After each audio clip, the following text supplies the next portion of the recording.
C'est à l'adresse de ceux qui ne me connaissent pas depuis 1972, mais je suis très souvent absent depuis que je suis seul et je joue allègrement au papy voyageur.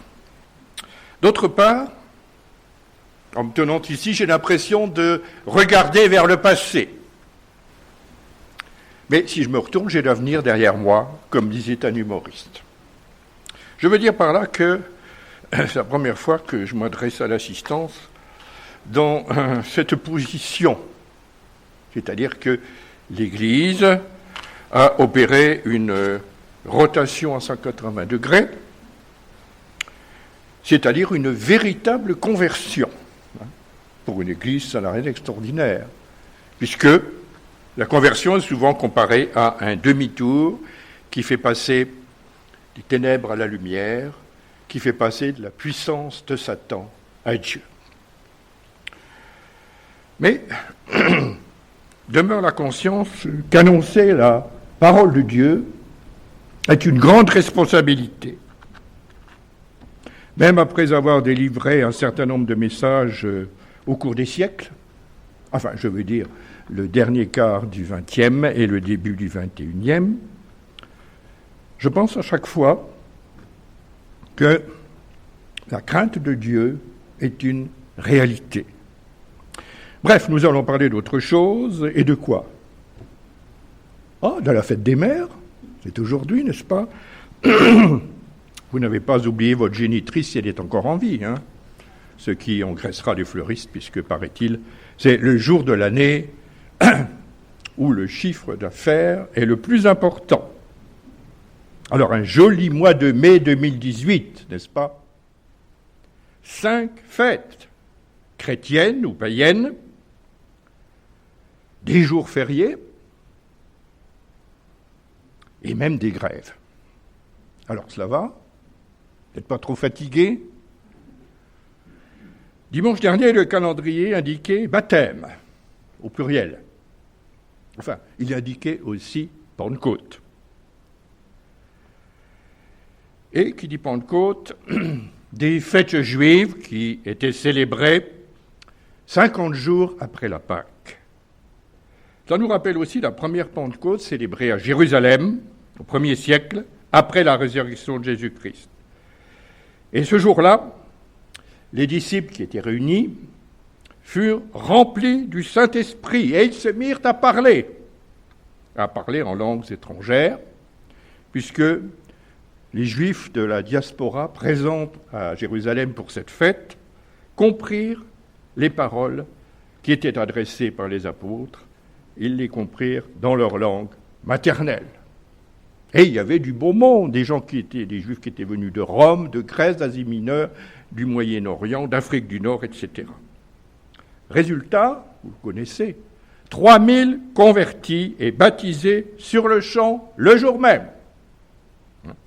Pas le temps de faire une formation au baptême. Alors ne sommes-nous pas admiratifs en relisant ce récit historique, en relisant la fondation de l'Église de Jésus-Christ? Ne sommes-nous pas envieux d'une telle abondance, d'une telle puissance, d'une telle explosion? Si l'Église a connu un départ aussi fulgurant, où en est-elle aujourd'hui, 20 siècles plus tard? 3000 disciples à Dijon métropole, en une journée. Ça serait le rêve.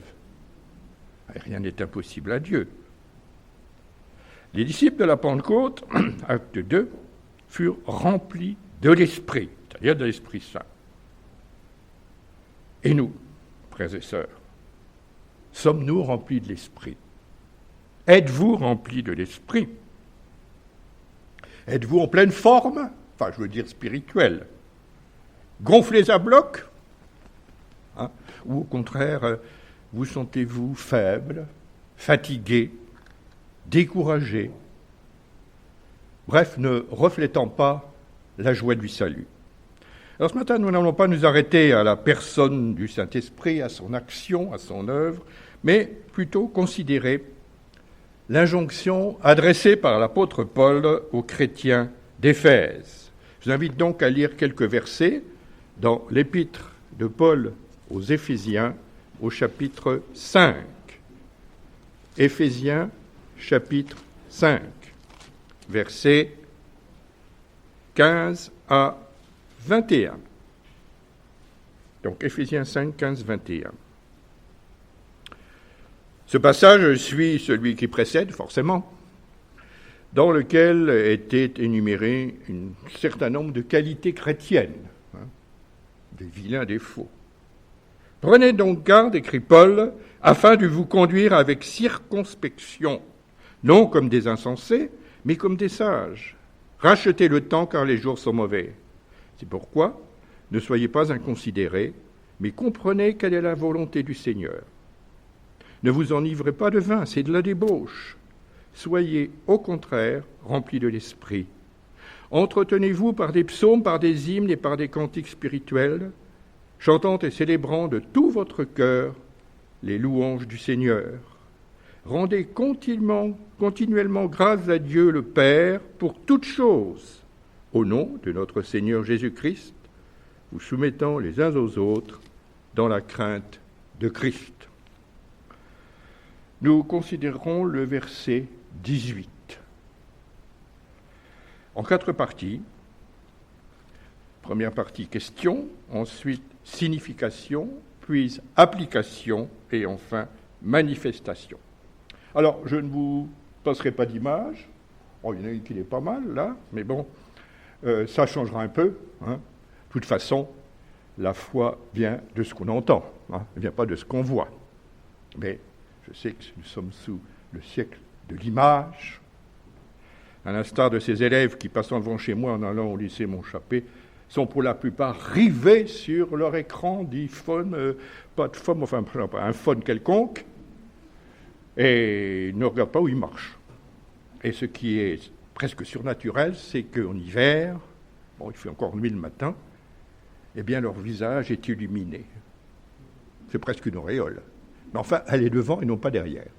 Bref, Paul nous parle ici de conduite, disant en substance, faites attention avec soin à la manière dont vous vous conduisez.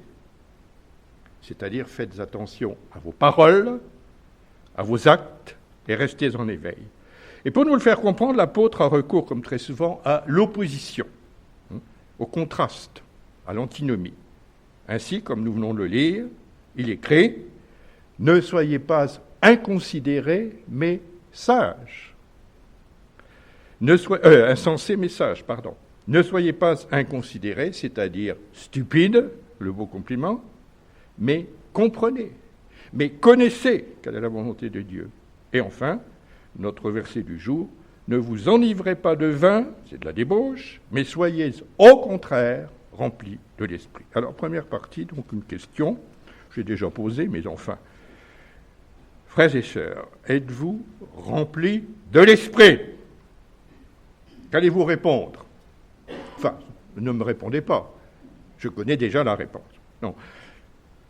Vous allez peut-être dire sans doute. Je pense, puisque l'Écriture le dit. Donc c'est que ça doit être vrai. Enfin, ça dépend des jours. Je ne sais pas. Êtes-vous de ceux qui ne savent pas comment ils pourraient savoir, bien qu'ils aimeraient savoir ce qu'ils ne savent pas? Si vous comprenez, vous avez de la chance. Où en sommes-nous en ce 27 mai 2018 ? Il nous faut être au clair, frères et sœurs, sur ce sujet, afin de ne pas nous laisser emporter par de fausses doctrines, et elles sont toujours aussi nombreuses, afin que notre témoignage soit clair pour ceux qui nous demandent raison de notre foi. 1 Pierre 3,15. À quoi reconnaît-on aujourd'hui qu'une personne est remplie de l'esprit ? Y a-t-il une norme ? Le Nouveau Testament décrit-il le portrait robot du parfait petit chrétien rempli de l'Esprit Saint. Être rempli de l'Esprit peut se résumer d'un mot, plénitude. Seulement, l'expression plénitude du Saint-Esprit ne se trouve pas dans le Nouveau Testament. C'est toujours le verbe remplir qui est utilisé. De plus, il apparaît, au fil des lectures que l'on peut faire, que le remplissage par l'esprit, si j'ose dire, ça fait un peu bizarre comme expression, enfin, c'est ça que ça veut dire. Il apparaît que le remplissage par l'esprit est variable. Ça y est, ça recommence. Il est aussi variable que ce foutu pupitre. Alors au secours, maître Porot. Oh non, mais c'est quoi ce cinéma? Peut-être que je bouge trop. Ça doit être l'esprit qui m'anime. Bon, bref. Excusez-moi, parce que c'est l'humour un peu déplacé. Mais enfin, bon, bref, ça tient cette fois. Alors, où est-ce que j'en étais? Oui, le remplissage par l'esprit est variable. C'est paradoxal, puisque en principe, si on est rempli, c'est plein. Donc ça ne peut plus changer, mais non. Prenons l'exemple des Corinthiens. Ils avaient reçu le Saint-Esprit lors de leur conversion. C'est ce qu'écrit Paul. Et l'Église avait reçu tous les dons spirituels. Tous. Il n'en manquait aucun. Et pourtant, Paul qualifie ces chrétiens de charnels. 1 Corinthiens 3.1. Donc, s'ils étaient charnels, c'est qu'ils n'étaient pas remplis de l'Esprit. Bien d'autres textes de l'Écriture, et surtout du Nouveau Testament, révèlent des cas semblables. Parce que l'on peut, par exemple, attrister le Saint-Esprit. Ce que vous faites tous les jours. On peut mentir au Saint-Esprit. On peut tenter le Saint-Esprit, comme M. Ananias et Mme Saphira, qui, lorsqu'ils furent démasqués, s'écroulèrent instantanément. Malheureusement, il n'y avait pas de défibrillateur à l'époque.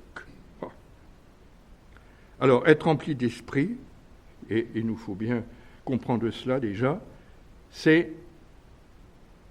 n'est pas un acquis définitif. Soyez remplis, on va y venir dans un instant, à une signification précise. Nous aimerions bien être remplis de l'esprit une fois pour toutes, n'est-ce pas? Et faire roue libre. Quand vous montez une côte en vélo, par exemple l'avenue Eiffel, à Dijon, bien, ça demande un effort. Enfin, il y en a qui ont des vélos électriques. Et alors, quand vous arrivez en haut, en principe, c'est plat ou ça descend. Et alors là, vous faites, comme on dit, roue libre. C'est extraordinaire. Eh bien, dans notre vie chrétienne, nous aimerions bien faire roue libre, n'est-ce pas? Enfin, en tout cas, c'est mon cas. Hélas, je ne roule pas, je marche. Bien. Donc, nous pouvons être remplis du Saint-Esprit aujourd'hui, mais il n'en sera pas forcément de même demain. Ça nous amène au deuxième point, la signification. L'apôtre écrit « Soyez au contraire remplis de l'Esprit ». Il commence donc par une tournure négative. C'est souvent son cas. C'est négatif, et après il en vient au positif. Le négatif, c'est « Ne vous enivrez pas de vin ». Autrement dit, ne vous mettez pas dans un état d'ivresse. Ne vous saoulez pas, comme on dit communément.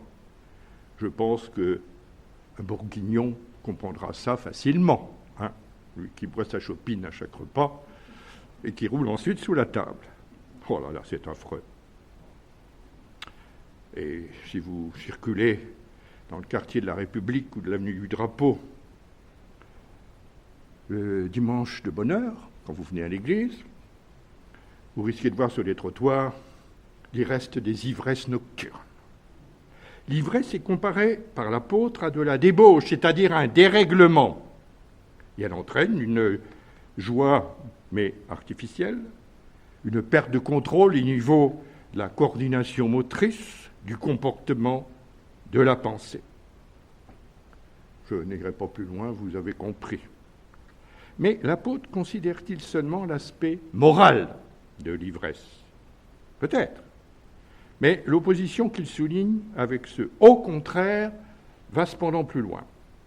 Car nous pouvons lire au verset qui précède, chapitre 4, verset 17, « Vous ne deviez plus marcher comme les païens. » Éphésiens 5, 8, « Autrefois, vous étiez ténèbres et maintenant, vous êtes lumière dans le Seigneur. » Verset 15 encore, « Conduisez-vous non comme des insensés, mais comme des sages. » Dans l'Antiquité, les beuveries, les orgies étaient fréquentes et généralement liées au culte rendu à des divinités païennes. Il y avait une sorte d'ivresse organisée, laquelle est typique, caractéristique du paganisme. Enfin, ce n'est pas nouveau. Monsieur Noé, après le déluge, s'est mis à cultiver une vigne. Et qu'arriva-t-il ? Il connut l'ivresse, au sens propre. Ça a eu des conséquences pour un de ses fils. Bref. Et puis, les filles de Lot, qu'est-ce qu'elles firent ? Elles voulaient un enfant. Il n'y avait pas d'homme, paraît-il, autour. Elles ont saoulé leur père pour qu'il leur fasse un enfant. Mais les conséquences ont été dramatiques, car les rejetants furent les ancêtres de deux peuples, les Moabites et les Ammonites, qui furent des ennemis jurés d'Israël. Et puis en Ésaïe 28, que j'ai relu récemment, il est question d'alcool fort. Des alcools forts qui donnaient le vertige au sacrificateur, qui devait picoler en douce. Et, je fais une petite parenthèse, autrefois, certaines boutiques qui vendaient donc des alcools, ou certains véhicules qui les transportaient, étaient intitulés « vins et spiritueux ». Les plus jeunes parmi nous connaissent ça. Spiritueux, spirit, c'est voisin du mot esprit. Et au XVIIe siècle, l'alcool éthylique était appelé esprit de vin. En deux mots, pas un esprit qui fait de la divination. Esprit de vin. D'où le nom de spiritueux. Enfin, tout ça n'est pas très spirituel. Paul reproche aux Corinthiens, 1 Corinthiens 11, leur désordre au moment de prendre la scène, chapitre 11. Donc, les uns s'empiffrent, si j'ose dire, tandis que d'autres ont faim, certains sont ivres. Tout à l'heure, nous allons prendre la scène. Enfin, ce n'est pas le petit gobelet qui va nous rendre ivres. Ouf, l'honneur est sauf. Alors, dans ce contexte donc de Corinthiens, l'apôtre, en rapport avec la scène, en fait, invite, exhorte à fuir l'idolâtrie, en affirmant qu'on ne peut participer à la table du Seigneur et à la table des démons, ce qui signifie que on ne peut se comporter comme des païens, qui, dans leur beuverie, rendaient un culte à des divinités de leur fabrication. Bon, aujourd'hui, c'est un peu changé de forme. Il y a la drogue, je n'insiste pas, on en parle tous les jours. Il y a le hard rock, il y a les musiques psychédéliques, les lumières fantasmagoriques. Bref, cela entretient, pour ceux qui participent à ce genre de choses, une certaine ivresse. Cela donne une certaine illusion. Et quand vous voyez des sardines qui se trémoussent, qui agitent leurs nageoires dans leur boîte, pas leur boîte de conserve, leur boîte de nuit, eh bien, vous en avez l'illustration. Ça, c'est le premier volet, le volet négatif. Le volet positif, c'est « soyez, au contraire, remplis de l'esprit ». Alors, plusieurs caractéristiques, c'est un impératif. Bon, du point de vue grammatical, bien sûr. C'est-à-dire, ce n'est pas une vague recommandation. Ce n'est pas un conseil fraternel. Ce n'est pas une suggestion bienveillante, ni une option facultative. Ce n'est pas une possibilité parmi d'autres. Non. C'est un ordre qui vient de Dieu et qui est transmis par un apôtre investi de l'autorité de Christ. Soyez remplis. Nous devons donc nous soumettre à cet ordre divin qui vise à donner à l'Esprit Saint une certaine place dans notre personne, c'est-à-dire toute la place. Deuxième aspect, c'est un pluriel. L'ordre est adressé aux chrétiens d'Éphèse, c'est-à-dire à l'Église d'Éphèse, il est au pluriel. Ça veut dire que ce remplissage, entre guillemets, de l'esprit n'est pas réservé aux responsables, pasteurs, docteurs, évangélistes, anciens, prophètes. Il est pour tout disciple. Il est donc pour nous aussi aujourd'hui. Il est pour vous, il est pour moi. Troisième aspect, c'est un présent. Soyez remplis. Mais une nuance qui n'apparaît pas en français et qui ressort davantage en grec, c'est qu'il s'agit d'un présent continu. Pour mieux le comprendre, il suffit de transcrire de cette façon « Soyez constamment en train d'être remplis ». Soyez constamment en train d'être remplis. Ça n'arrête pas, mais ça ne déborde pas. C'est curieux. Donc une action qui dure. Entretenir la flamme du désir de plaire à Dieu, d'examiner ce qui est agréable à Dieu. Alors il nous faut savoir où nous en sommes dans notre taux de remplissage, si j'ose dire. En 1965, j'ai acheté ma première voiture. Une 2 chevaux d'occasion, que m'avait vendue un collègue de l'université, alors une vieille guimbarde, enfin bien, elle était de la fin des années 50. Oh, une voiture rigolote, il suffisait d'avoir un tournevis ou une clé pour faire les petites réparations. Mais il n'y avait pas de compteur à essence, comme maintenant dans les voitures. Il y avait ce qu'on appelle une jauge. Alors, il fallait dévisser le bouchon du réservoir et tirer la jauge, une sorte de languette en caoutchouc rigide, et puis scruter le niveau du liquide. Oh, c'était très rigolo. Façon de voir le niveau du remplissage. Alors vous, peut-être que vous roulez en BMW, en Porsche Cayenne, ou en SUV à 55 000 €, n'empêche qu'il faut surveiller le remplissage du réservoir. Il faut veiller à notre remplissage d'Esprit Saint en tant que chrétien. Quatrième aspect, la tournure est passive. Soyez remplis. Le grec écrit « remplissez-vous de l'esprit ». Alors c'est à la fois actif et passif. C'est comme ça. Il faut nous laisser remplir, c'est-à-dire ne pas faire obstacle à l'action de l'esprit. C'est ça que ça veut dire. On va faire une comparaison. Vous avez déjà vu un nouveau-né, enfin vous y étiez vous-même, mais vous n'en souvenez pas. Un nouveau-né d'environ 3 kg, à la naissance donc, commence, quand il naît, sort du sein maternel, à respirer l'air atmosphérique. On guette le cri. L'adulte, lui, un adulte moyen, 1m70, 70 kg, respire lui aussi l'air atmosphérique. Leurs poumons, à tous deux, sont rythmiquement remplis d'air. Alors, où est la différence entre le nourrisson et l'adulte ?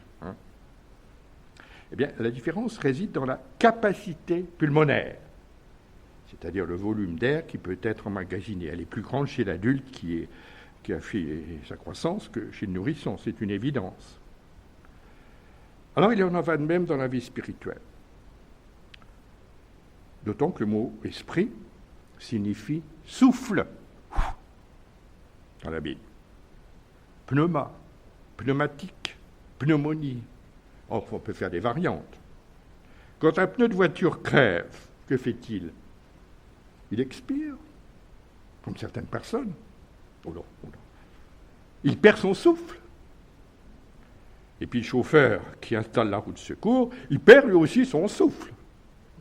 Je crois que maintenant, il y a des kits de réparation temporaire. Il n'y a même plus de roue de secours, il y a des galettes. Enfin, ça peut toujours servir pour le pique-nique. Le nouveau-né en Christ reçoit le Saint-Esprit.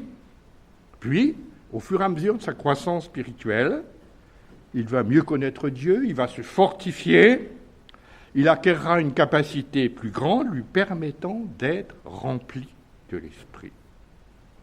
Mais ce n'est pas toujours aussi simple, parce que la capacité n'est pas nécessairement entièrement utilisée, donc utilisable pour le service de Dieu. Vous savez très bien qu'on peut respirer doucement. C'est ce que vous faites maintenant, je n'entends pas ronfler. Vous pouvez respirer doucement en utilisant surtout le diaphragme. C'est ce qu'on appelle la petite respiration. C'est ça ? Ou au contraire, on peut faire une inspiration forcée, respirer à plein poumon. Alors, frères et sœurs, quel genre d'inspirateurs sommes-nous ? Est-ce que nous respirons, spirituellement parlant, à plein poumon, ou bien est-ce que nous respirons au minimum pour survivre? Troisième partie, application. Alors, comment être rempli de l'esprit? Est-ce qu'il y a une méthode, une recette? On peut toujours chercher sur Internet, parce qu'on vous dira. Eh bien, il nous faut partir d'une réalité fondamentale, c'est que l'Esprit de Dieu habite en nous dès le moment de notre conversion.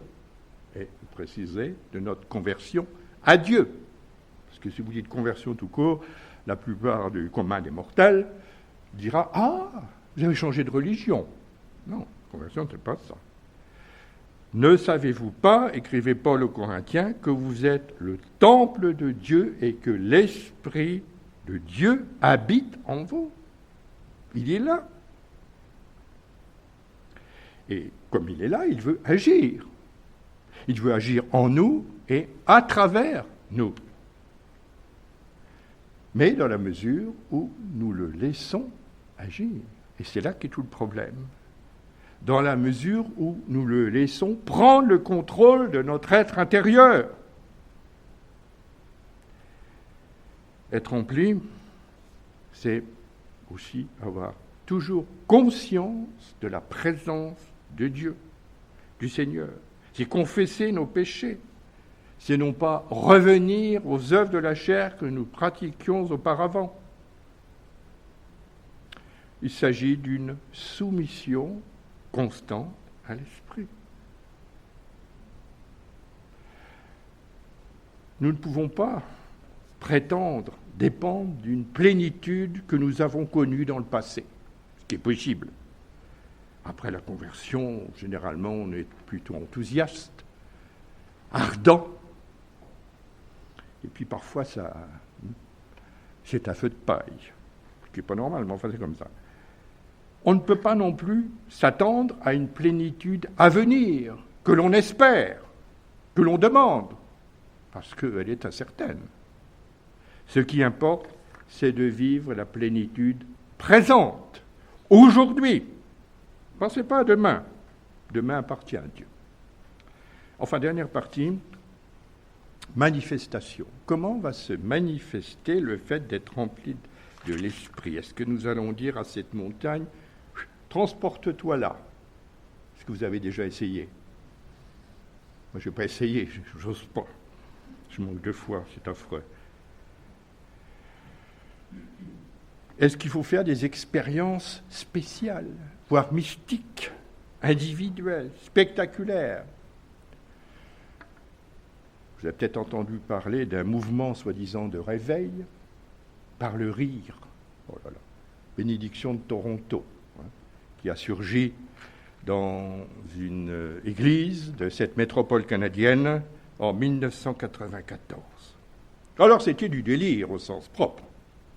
Les gens se mettaient à rire, mais à rire sans arrêt. Certains se roulaient par terre, d'autres entraient en transe, certains cheminaient dans l'allée de l'église jusqu'à la chaire, où ils aboyaient, enfin devant laquelle ils aboyaient comme un animal, où ils rugissaient comme un lion.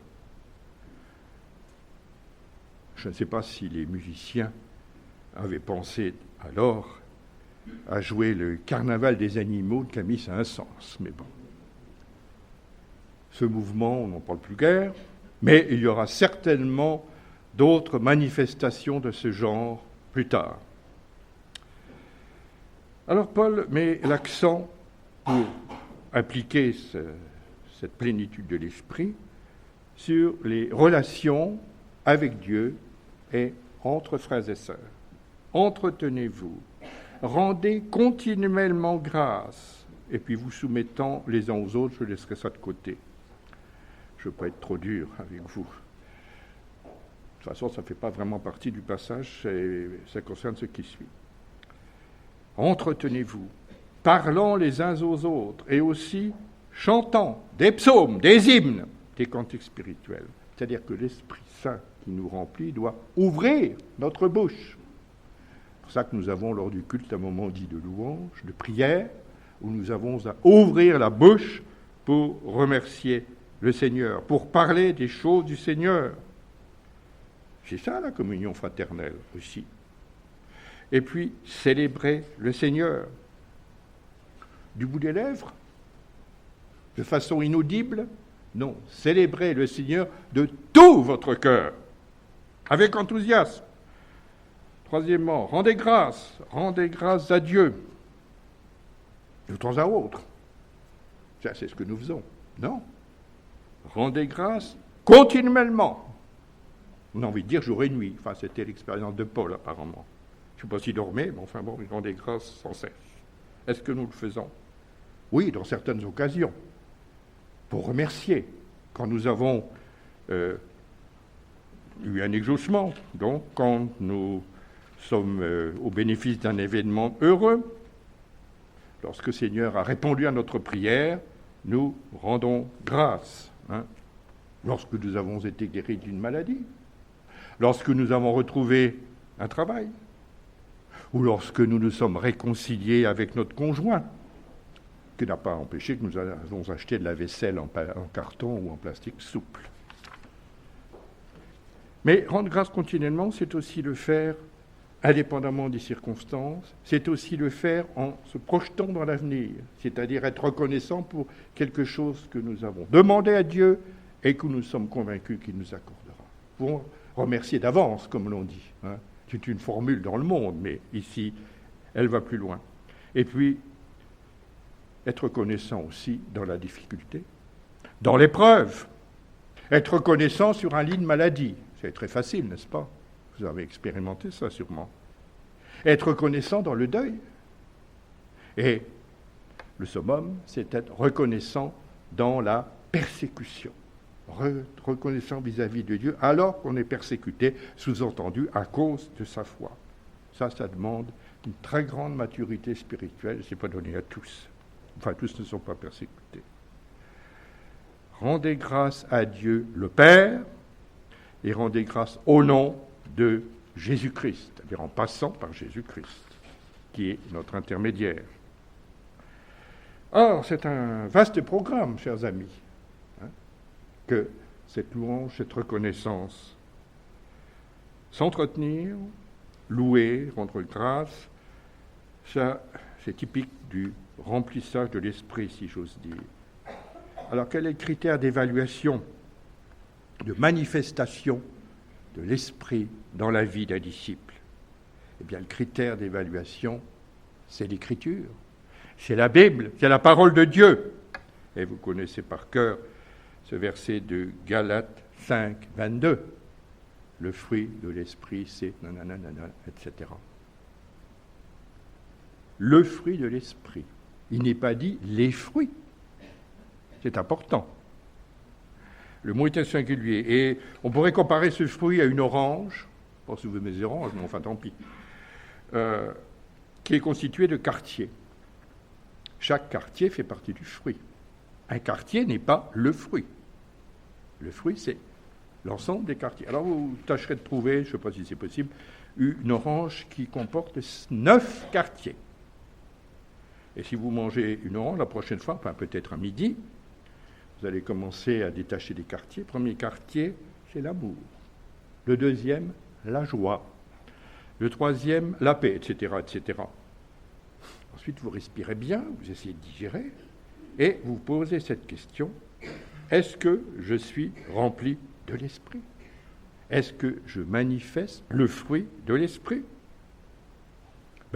Vous risquez de réaliser que, sur le moment en tout cas, vous n'êtes pas aussi rempli de l'esprit que vous le pensiez. Aïe, aïe, aïe. Vous constaterez peut-être que votre vie chrétienne, elle est faite de haut et de bas. Trop fréquent. Il y a trop de faiblesse, de tristesse, de frustration, de défaite, de dépression, de pleurs, etc. Et puis peut-être constaterez-vous aussi que vous regardez au monde trop souvent. Donc quand on regarde au monde, on ne regarde pas à Dieu. On oublie Dieu. Et l'esprit ne peut plus agir comme il le voudrait. On regarde au mode du monde. On regarde à la pensée du monde. Et les médias sont là pour nous la formater. Peut-être aussi aurez-vous conscience de ne pas être aussi rempli de l'esprit, comme nous disions tout à l'heure, aussi rempli qu'au premier jour, après votre conversion. Oui. Telle l'Église d'Éphèse, nous ne faisons pas exception. L'Église d'Éphèse à laquelle le Seigneur reproche d'avoir abandonné son premier amour. Oui, c'est des choses qui arrivent. C'est si vite fait de se relâcher. Non? Qui ne connaît pas un coup de mou après avoir été baptisé? C'est classique, mais c'est pas temporaire. Et puis vous remarquez peut-être que vous ne voyez rien d'extraordinaire dans votre vie. Vous ne ressentez rien. Pourquoi? Parce qu'il ne se passe rien. Tout simplement. Alors, si tel est le cas pour tel ou tel d'entre nous, eh bien, plaçons-nous devant Dieu, en toute simplicité, comme un enfant qui vient vers son Père, avec sincérité, avec humilité, et demandons à Dieu de nous éclairer à ce sujet. Et il le fera, car il nous aime, il veut notre bien. Alors surtout, ne désespérez pas. Ne vous découragez pas, ne regardez pas aux autres. Au voisin qui est assis à côté de vous maintenant et qui est peut-être plus spirituel ou moins spirituel, je ne sais rien. Ne regardez pas au qu'en dira-t-on, mais regardez au Seigneur parce que lui vous connaît parfaitement. Et rappelons-nous que le Saint-Esprit habite en nous. Il est donc inutile, comme le font certains, de lui demander de nous accorder son esprit puisqu'il est là.